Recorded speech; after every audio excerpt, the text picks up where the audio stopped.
మీరు ఈరోజు మాట్లాడుతూ ఉన్నారు, బెదిరిస్తున్నారు. ఒకటే చెప్తా ఉన్నా, ఇక్కడున్న నాయకులందరూ కూడా మీరు బెదిరిస్తూ ఉంటే మేము భయపడి సారు మీ కాల్ముక్తా సారు మీ బాంచన్ సారు అన్నంత భయాలు ఉన్నాం. మేము వాళ్ళమే కాదు. మీకు నేను ఇప్పుడు దాకా నిర్ణయించుకోవాలా. మీరు అంటున్నారు కాబట్టి చెప్తున్నా, తెలంగాణలో జనసేన ఉంటుంది. మేము పోటీ చేస్తా. నేను ఇప్పుడు దాకా ఎప్పుడు అవసరమైతే తెలంగాణలో తిరుగుతాం. నేనే తిరుగుతా, మేమే తిరుగుతాం. ప్రతి సమస్య మీద మాట్లాడతాం, ప్రతి అన్యాయాన్ని ఎదుర్కొంటాం. ఏం మాట్లాడతారు మీరు?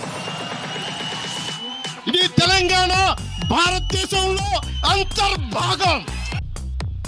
మీరు తెలంగాణ ప్రభుత్వానికి చెప్తున్నాను, ప్రైవేట్ స్థలాల్లోకి వస్తే it is a criminal trespass, criminal defamation, mischief with malified intention, propagating misinformation for causing unrest and regional differences.